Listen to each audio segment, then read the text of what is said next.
Gubuk sunyi di ujung desa. Di ujung desa Karangjati, berdiri sebuah gubuk reot beratap sengkaratan. Dindingnya dari anyaman bambu yang sebagian sudah berlubang dimakan usia. Di sanalah Sukimah tinggal, seorang wanita tua yang tubuhnya ringkih dan wajahnya dipenuhi kerutan, bekas tangis dan waktu yang tak pernah berbelas kasih. Setiap pagi, ia menyapu halaman kecilnya yang dipenuhi daun jati gugur. Dengan sapu lidi yang mulai usang, ia menggerakkan tangannya pelan. Suaranya tak pernah terdengar lantang. Kehadirannya nyaris seperti angin, ada, tapi sering dianggap tidak penting. Warga kampung mengenalnya hanya sebagai Sukimah si janda tua. Tak ada anak, tak ada cucu, hanya satu kenangan yang masih melekat kuat dalam hatinya, anak laki-lakinya, Adit, yang meninggal dalam kecelakaan motor saat merantau di kota. Sejak itu, hatinya seperti terkubur hidup-hidup. Tapi ia tak pernah mengeluh. Ia tetap menjalani hidup, sendiri dan dalam diam. Di warung, di kebun, bahkan di musola kecil desa, nama Sukimah kerap disebut, bukan untuk dikenang, tapi untuk dihina. Orang-orang bilang ia pembawa sial. Mereka menatapnya seperti hantu, seperti aib yang tak seharusnya hidup di antara mereka. Jangan dekat-dekat gubuk itu, nanti ketularan sial, bisik seorang ibu muda pada anaknya. Dia hidup dari pesugihan, makanya nggak mati-mati, sambung yang lain sambil tertawa pelan. Dan di antara mereka semua, yang paling sering mengobarkan api kebencian adalah Sukma. Sukma adalah wanita muda berparas cantik dan pandai bicara. Ia istri dari seorang perangkat desa, dan dikenal aktif dalam kegiatan warga. Tapi ada satu sisi yang tak banyak orang tahu, hatinya penuh iri dan dengki. Ia tidak suka melihat orang lain dihormati, apalagi yang tak punya apa-apa seperti Sukimah. Bagi Sukma, keberadaan Sukimah adalah noda di tengah kampung yang mulai modern. Jangan percaya tampangnya yang lugu. Jangan-jangan dia itu pelihara setan, kata Sukma suatu sore saat arisan RT.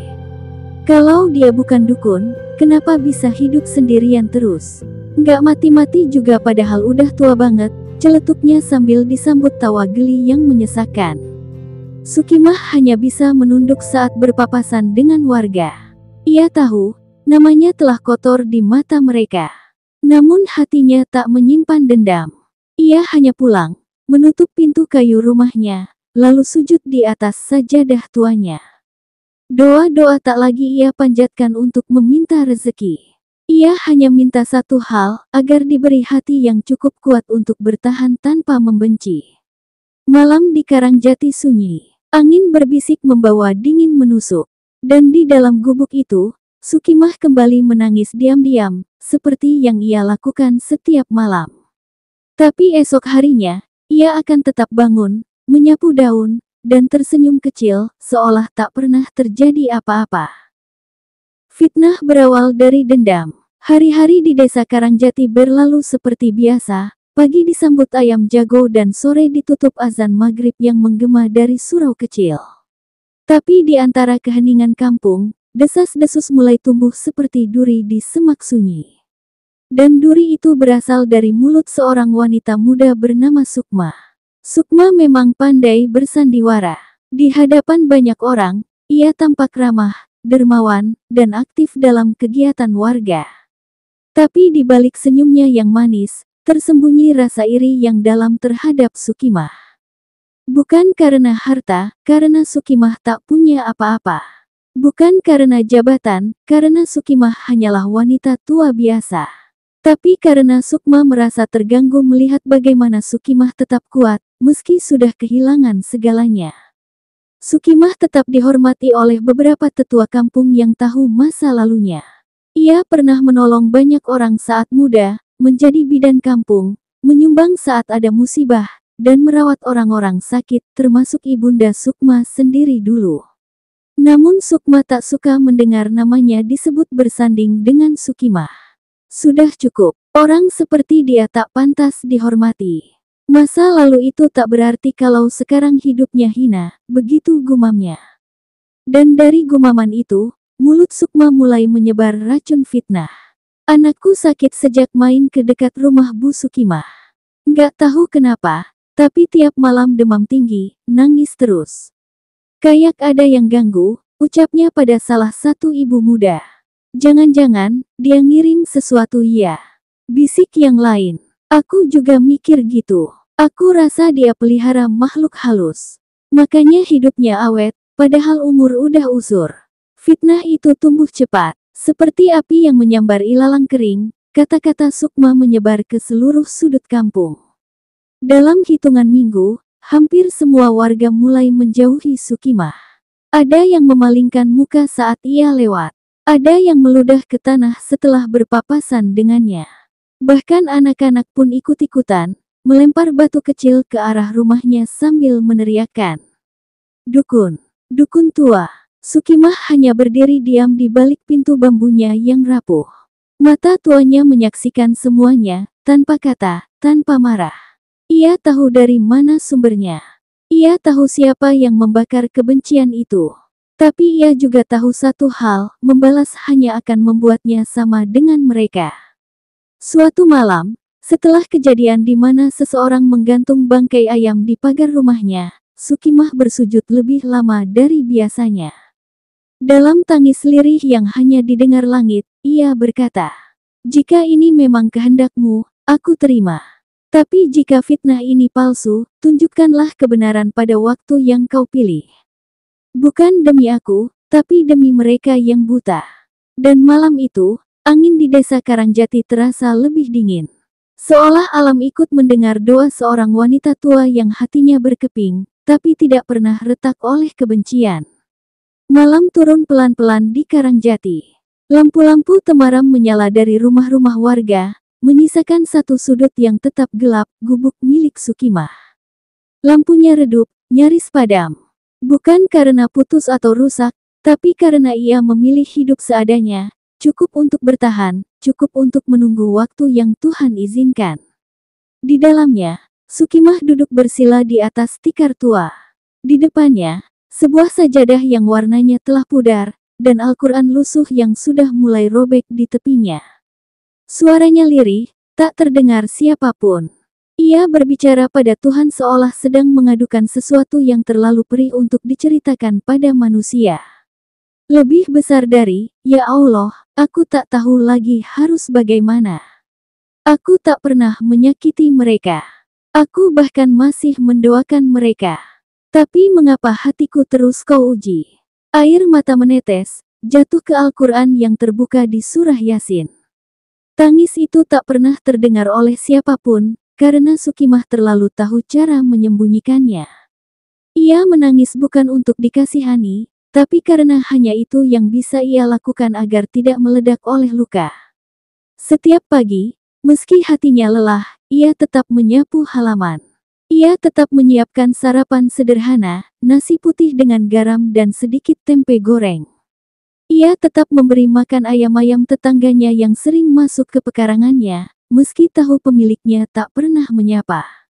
Pernah, suatu siang, Sukimah membawa rantang kecil berisi bubur dan telur rebus ke rumah seorang anak yatim. Ia menitipkan makanan itu lewat celah pagar, lalu segera pergi sebelum ada yang tahu. Ia tahu, kalau mereka tahu itu dari dirinya, mereka mungkin akan membuangnya. "Biar Tuhan saja yang tahu siapa aku," bisiknya suatu kali. Sementara itu, di sisi lain desa, Sukma semakin gencar menyebarkan kebencian. Ia menuduh Sukimah sebagai penyebab kambing tetangganya mati, sebagai penyebab keguguran seorang ibu muda, bahkan menyebarkan cerita bahwa Sukimah bisa berubah menjadi kucing hitam di malam hari. Kalau tidak percaya, coba saja jalan ke dekat rumahnya jam 2 pagi. "Pasti kalian lihat bayangan aneh," katanya, meyakinkan. Dan anehnya, warga percaya. Karena ketakutan lebih mudah menyebar daripada kebenaran. Namun, di balik semua itu, ada satu orang tua kampung yang diam-diam menyaksikan semuanya, Pak Rahman, mantan guru mengaji dan sahabat lama almarhum suami Sukimah. Ia tahu betul siapa Sukimah. Ia tahu semua tuduhan itu dusta. Tapi ia belum bicara. Belum saatnya.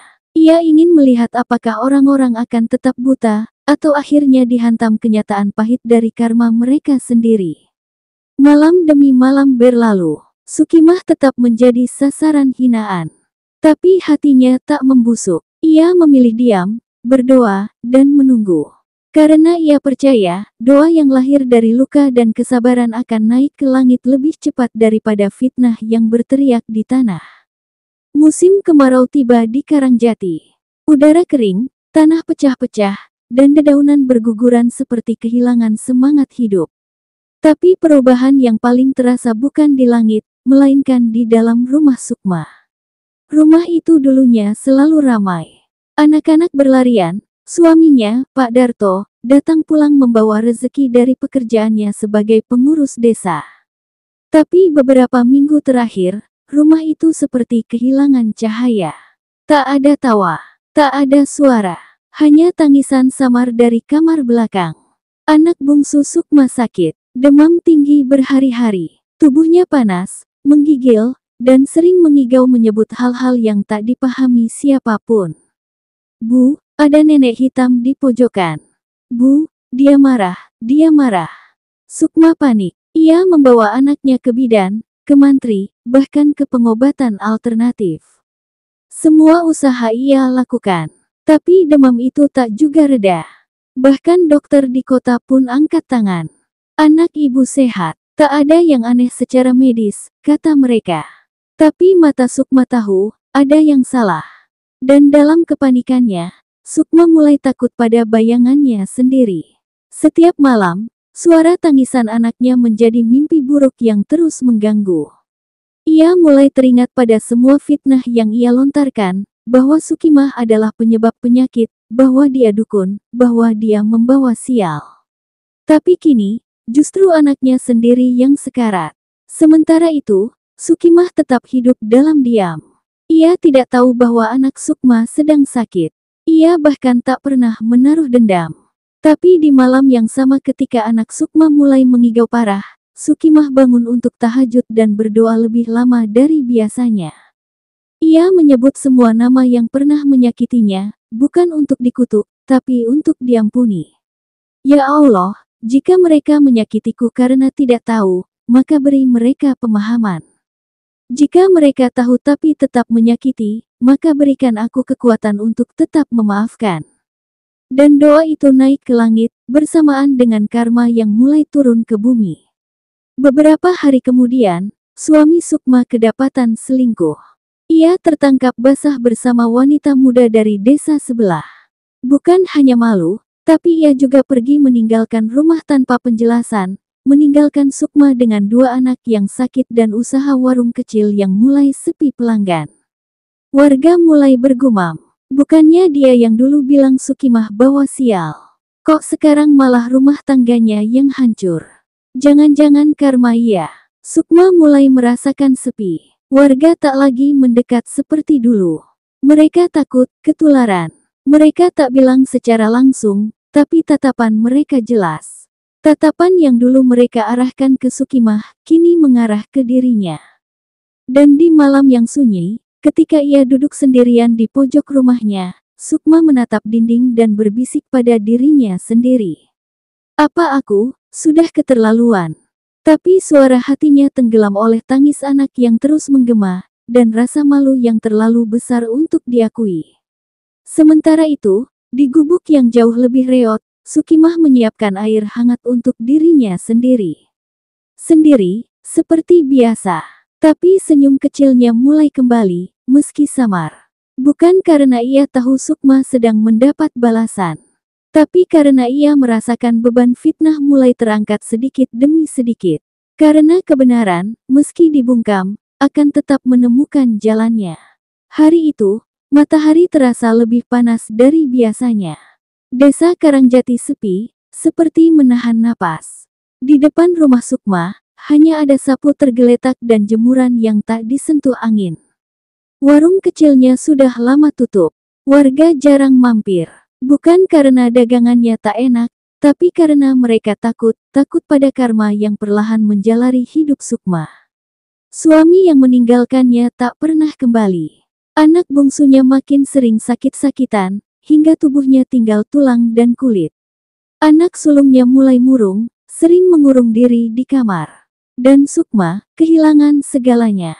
Bukan hanya materi, tapi wibawa, harga diri, dan rasa dihargai. Puncaknya datang saat Sukma mulai merasakan gatal aneh di sekujur tubuhnya. Awalnya hanya seperti ruam biasa. Tapi semakin hari, kulitnya mengelupas, melepuh, dan menebarkan bau busuk. Ia ke dokter, ia ke orang pintar, tapi semua angkat tangan. Penyakit itu tidak terdefinisi, tidak menular, tapi juga tidak bisa disembuhkan. Ini cobaan, Bu, kata salah satu dokter di kota. Tapi dalam hati, Sukma mulai ketakutan. Ia tahu, ini bukan cobaan biasa. Ini balasan. Luka yang dulu ia lukiskan pada Sukimah, kini kembali ke tubuhnya sendiri. Warga desa mulai menjauh. Mereka tak lagi mampir, bahkan tak berani menatap wajah Sukma. Ia kini menjadi sosok yang ditakuti, sama seperti dulu ia menakut-nakuti warga dengan cerita tentang Sukimah. Kini, tak ada yang membela, tak ada yang simpati. Dia dulu yang nuduh Bu Sukimah macam-macam, kan? Dulu sombongnya minta ampun. Sekarang lihat, hidupnya malah lebih hancur.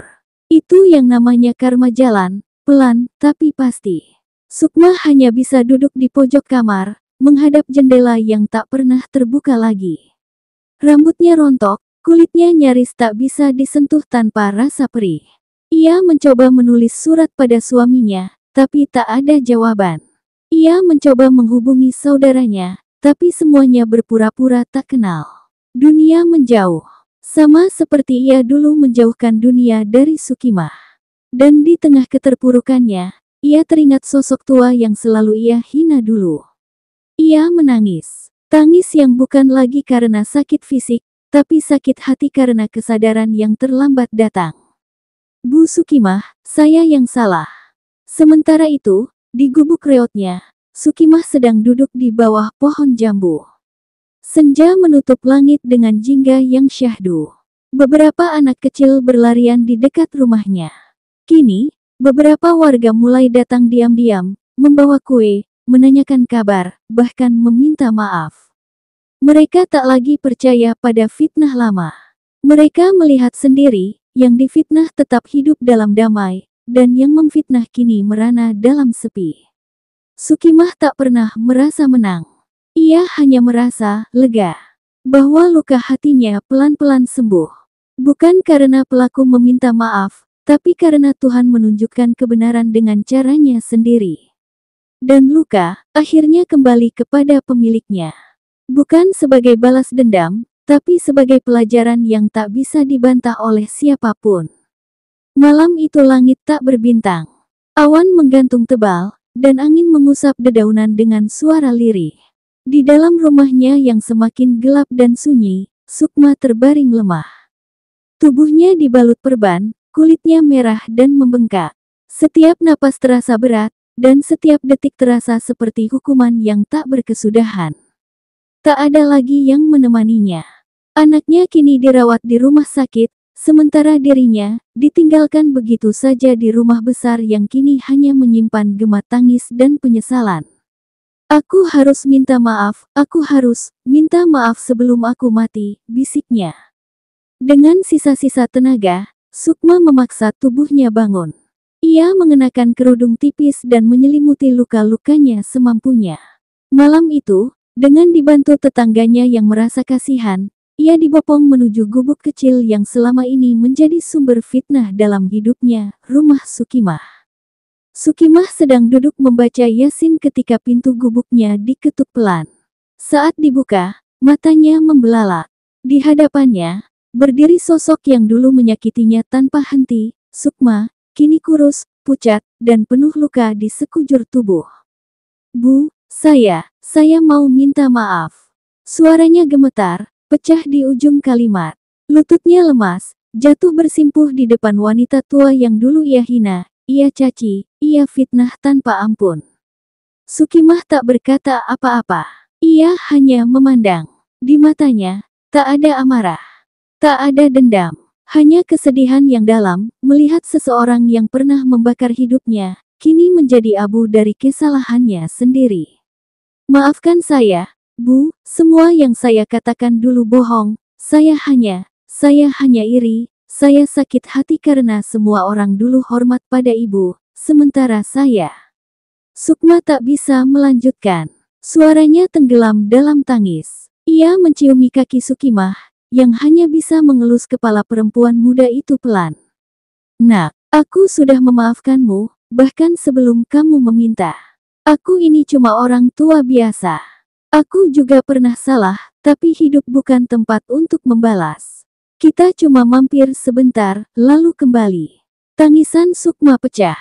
Tangisan penyesalan yang selama ini ia tahan di dalam dada, akhirnya mengalir tanpa batas. Malam itu, tak ada suara lain di gubuk tua itu, selain dua perempuan dari dua generasi yang sama-sama pernah terluka oleh dunia. Beberapa hari setelah itu, Sukma meninggal dunia. Tanpa banyak yang tahu, hanya beberapa orang yang menghadiri pemakamannya. Tapi anehnya, Sukimah datang. Ia berdiri diam di pinggir liang lahat, menunduk, dan berdoa panjang. Tak satu pun warga mengganggunya kali ini. Mereka hanya bisa menatap, diam dan malu. Dan tak lama setelah itu, Sukimah pun meninggal. Namun bukan dalam kesepian. Ia wafat dalam tidur, dengan wajah damai seperti orang yang telah melepaskan semua beban. Di pemakamannya, warga berbondong-bondong datang. Mereka menangis. Mereka mengenang. Mereka akhirnya melihat kebenaran yang selama ini mereka tutupi sendiri. Di batu nisan sederhana itu tertulis, Sukimah binti Rahman, wanita yang sabarnya lebih besar dari luka yang ia terima. Dan di langit Karangjati, matahari kembali bersinar hangat. Seolah semesta tahu bahwa luka yang dipendam dengan ikhlas, akhirnya dibayar dengan ketenangan yang abadi.